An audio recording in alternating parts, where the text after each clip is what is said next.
Vous serez nombreux à les classer parmi les plus belles des Françaises de l'étranger. Nous avons accompagné et suivi les sosies de nos CC 72 000 sur la ligne de Tanger au Maroc. Le plus souvent, qui dit diesel, dit engin monocabine, plus rustique que performant. Au Maroc, l'adage se vérifie sur toute la gamme de puissance, des modestes DK d'origine polonaise jusqu'aux puissantes CC General Motors. Un modèle vendu sur catalogue, sur 4 des 5 continents. Bref, du prêt-à-porter et aussi prêt à tout, des manœuvres lourdes jusqu'aux trains de voyageurs rapides. Mais il subsiste quelques exceptions à cette règle quasi planétaire.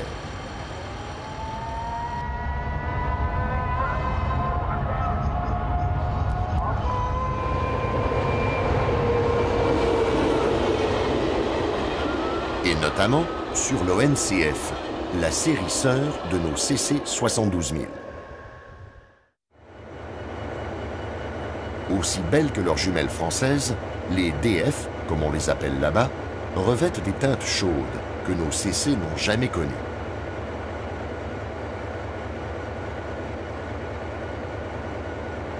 Comme toujours au Maroc, on appréciera d'emblée une présentation extérieure impeccable. C'est beaucoup plus qu'un détail, surtout pour qui sait que les doyennes de la série, contemporaines de la toute première tranche des 72 000 SNCF, approchent les 35 années de service. Pour des locomotives aussi fines techniquement qu'esthétiquement, il faut une maintenance méticuleuse. C'est le rôle des ateliers de Meknès, fort de plus d'un demi-siècle de culture du diesel. D'emblée, les habitués de Nevers ou de Chalindray auront reconnu ce vilebrequin qui n'en finit pas, mais aussi ses châssis de bogies, discrètement renforcés au niveau de quelques points sensibles.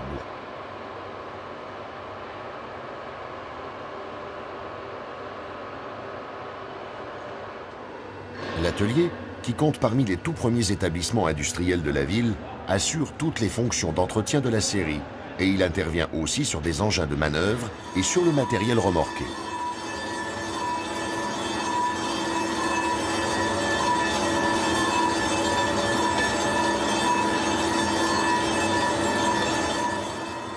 Les métiers que l'on exerce sous les grandes halles de béton se comptent par dizaines, qu'ils soient spécifiquement ferroviaires comme le tournage des roues ou résolument dieselistes.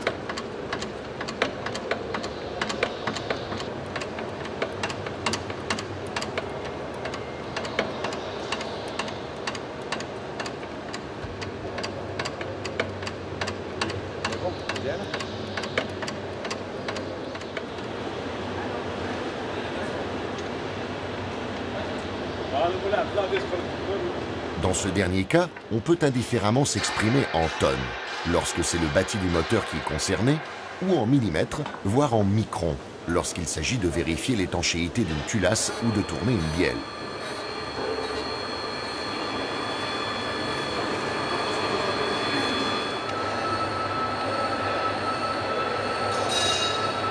C'est grâce à ces hommes que les 14 CC Alstom restent les diesels les plus performants du parc marocain, plus de 3 décennies après leur premier tour de roue.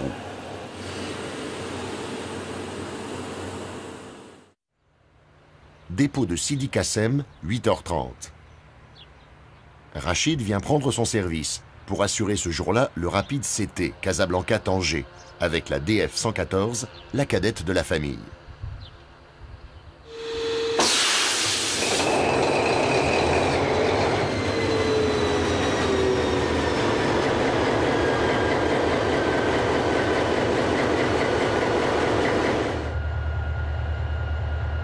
Lancement du moteur, tournée routinière de contrôle du remplissage des sablières.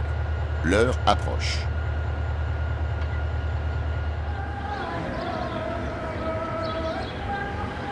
En gare, les voyageurs commencent à se bousculer et, à 9h12 précise, le CT fait son apparition.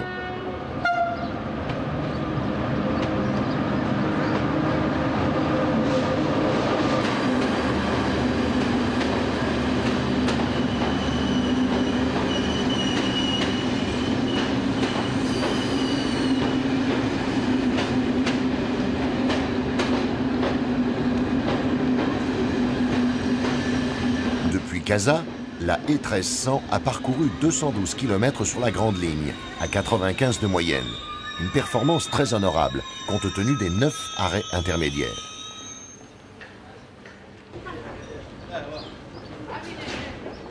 Gare de correspondance entre les directions de Meknes, Casablanca et Tanger, Sidi Kassem est aussi un point d'échange de machines et de rebroussement. À l'autre bout du convoi, la DF s'approche pour la mise en tête.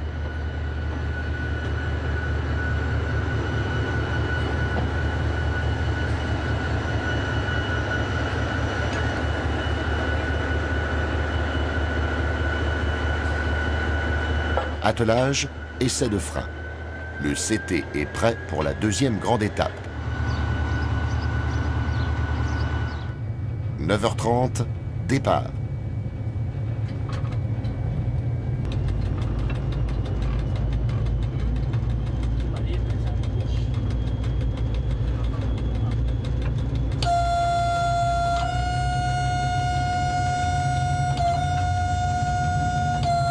Rachid, assisté par son chef de train, exécute progressivement sa montée en vitesse. Sur ce premier tronçon, nous avons droit à 90.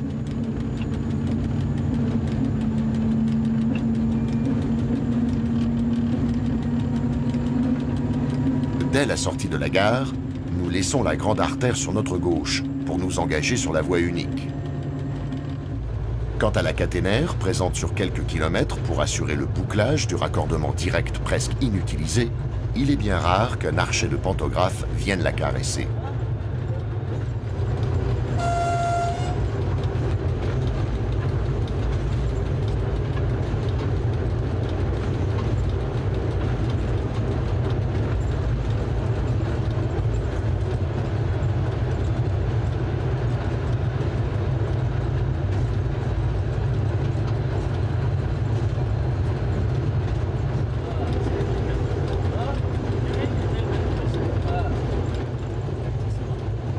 Avertissement fermé, un croisement s'annonce.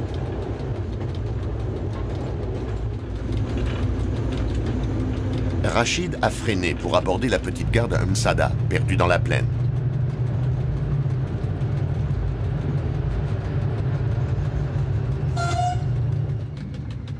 C'est ici que nous rencontrons le train 21, Tanger-Casa, lui aussi remorqué par une DF, cas général pour les 4 allers-retours quotidiens qui empruntent la ligne.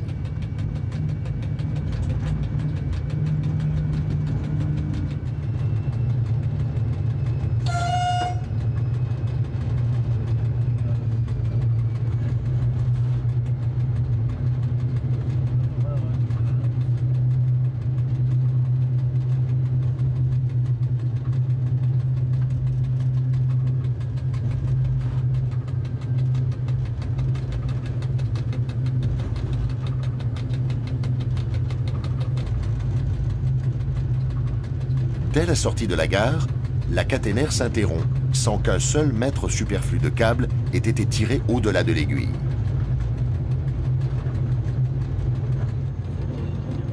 Et Rachid reprend sa vitesse, en exécutant rigoureusement les mêmes gestes que ses confrères de la ligne 4 ou de la transversale Lyon-Tours, si l'on fait abstraction d'un usage beaucoup plus généreux de l'avertisseur.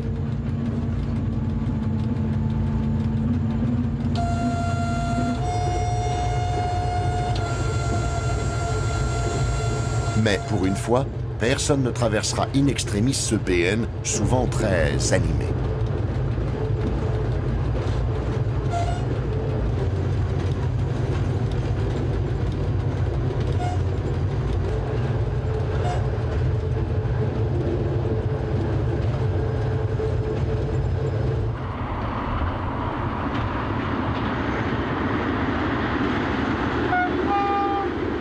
Sonorité d'un chemin de fer à l'ancienne. Malgré les soins constants dispensés par les équipes de la voie, on reconnaît aisément le rail léger et les traverses métal des origines. Et, hors micro, Rachid nous confiera avec le sourire, c'est pas de la voie, c'est de la piste.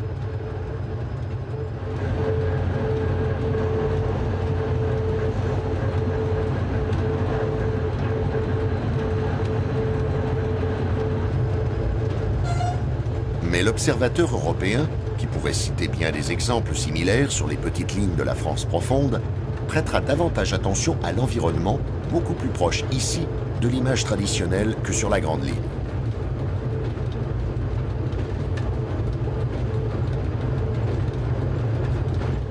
Image traditionnelle. L'ex-Compagnie internationale du Tanger-Fez va toutefois nous en offrir une.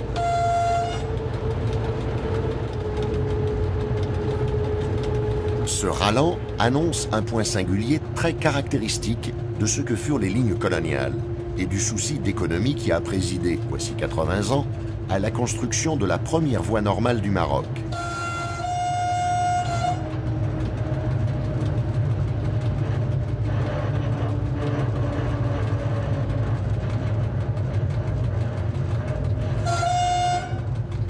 À 40 à l'heure, le rapide Casa-Tanger aborde le pont mixte rail-route de Mechra Belksiri.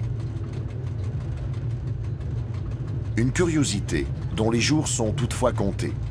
Sur la berge, on a entrepris les premiers sondages, préalables à la construction d'un nouvel ouvrage.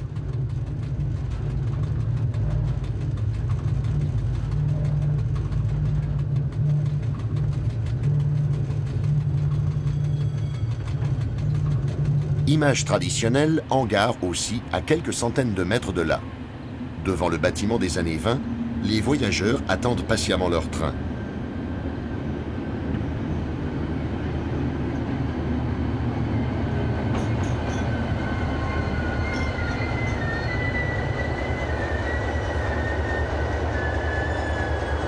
Une minute est allouée pour ce deuxième arrêt intermédiaire d'un parcours qui en comptera 6.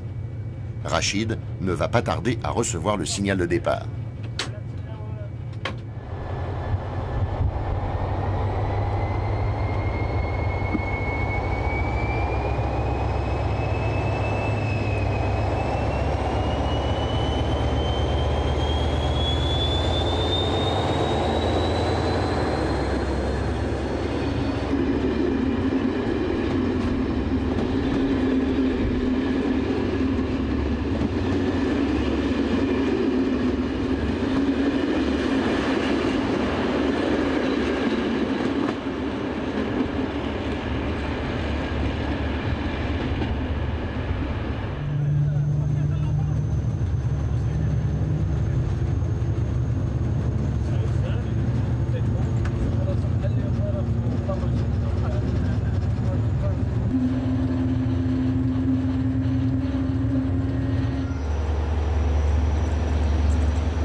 Après avoir laissé derrière lui les signaux très familiers qui protègent la gare, notre mécano va résolument tirer sur sa machine.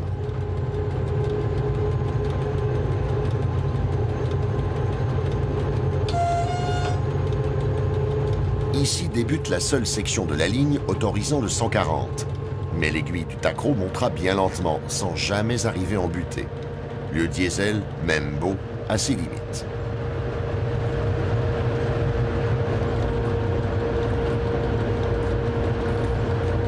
Et les kilomètres défilent dans un paysage toujours plat, mais d'où la vie n'est jamais totalement absente.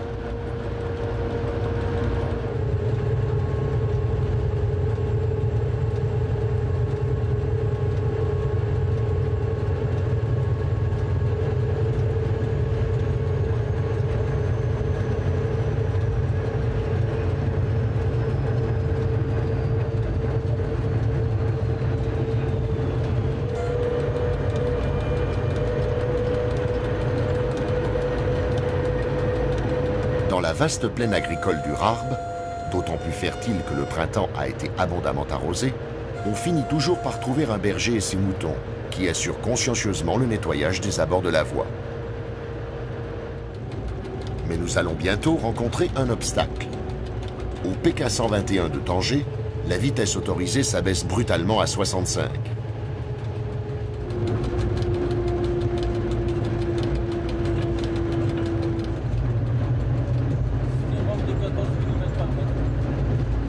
Le passage à niveau marque le début d'une rampe de 15 pour 1000, unique intermède accidenté sur ce parcours facile.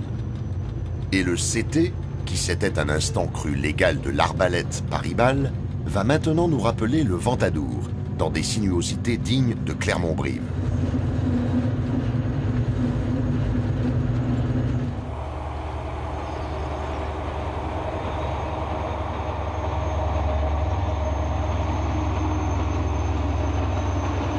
Toute internationale qu'elle fût, la compagnie originelle n'était pas riche.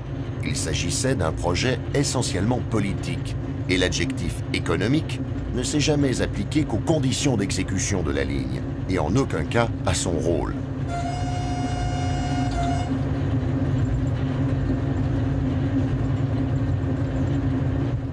Sur ces courbes et contre-courbes tracées au plus près du terrain naturel, on se croirait presque aux antipodes de la section Casa-Rabat-Kénitra, hyperactive et superbement réalignée.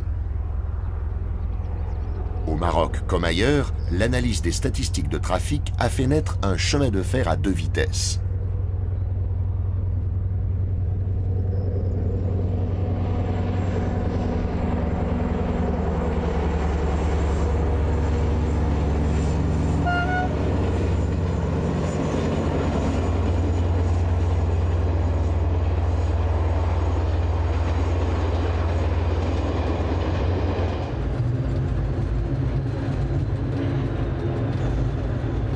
Après quelques kilomètres d'effort, voici la petite gare d'Arbawa, qui coïncide avec le point culminant, tout aussi modeste. L'altitude n'excède pas 130 mètres.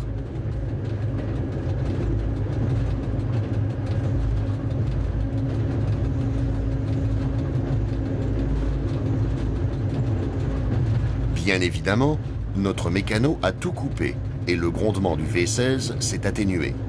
Ici débute la descente vers le bassin de l'Oued Loukos.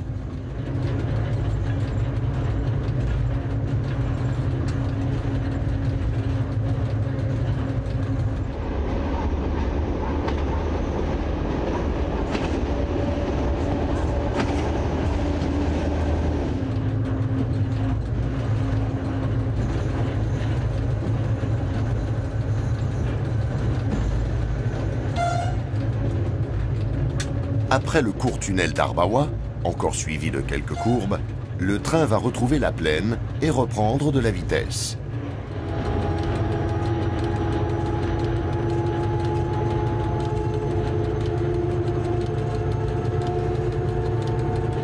Simultanément, nous quittons ce qui fut jadis le protectorat français, pour entrer sur l'ex-territoire du Maroc espagnol.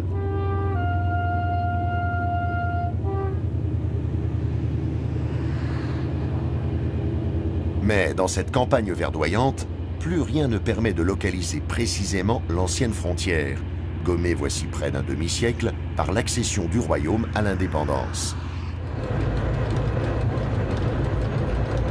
Nouvelle interruption de l'effort de traction.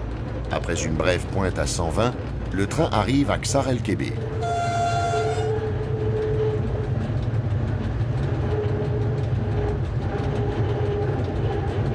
On comprendra vite que ce gros bourg n'a pas les mêmes prétentions touristiques que les fameuses villes impériales, mais il s'agit tout de même de l'étape intermédiaire la plus importante du parcours.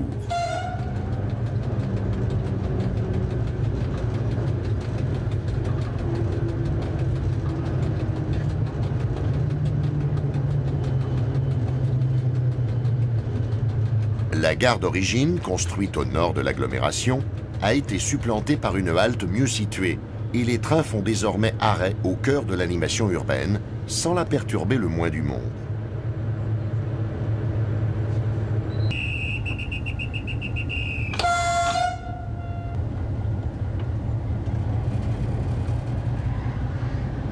Le flux incessant s'interrompra tout de même un instant, pour laisser repartir le convoi.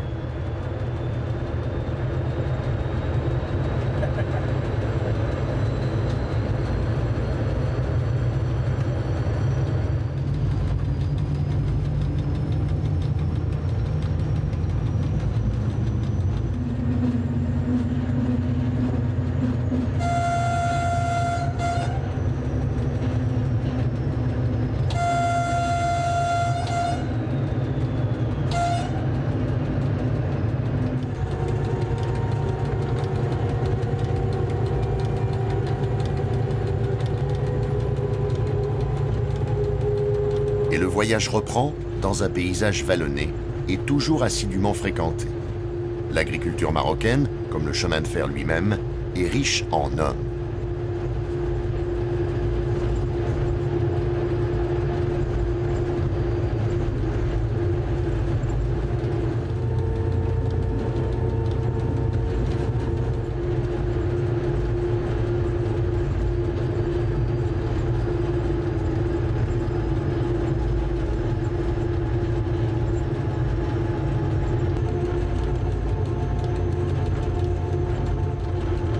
Après avoir effleuré l'Atlantique du côté d'Assila, nous pénétrons dans la zone des étangs. Ici, les bâtisseurs du Tanger-Fez ont choisi de tirer droit, en dressant une digue au beau milieu des eaux, comme leurs collègues de la Compagnie du Midi l'avaient fait quelques décennies plus tôt, du côté de Sijan.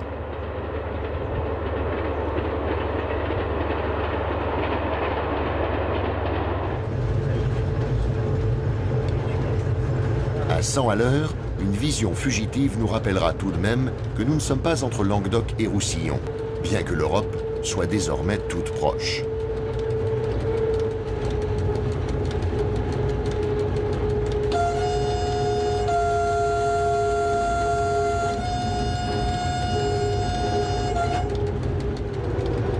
En effet, nous ne sommes plus qu'à quelques kilomètres de Tanger. La DF 114 se laisse désormais glisser à faible allure sur un ultime tronçon tortueux où rien ne semble encore annoncer l'arrivée dans une cité millionnaire.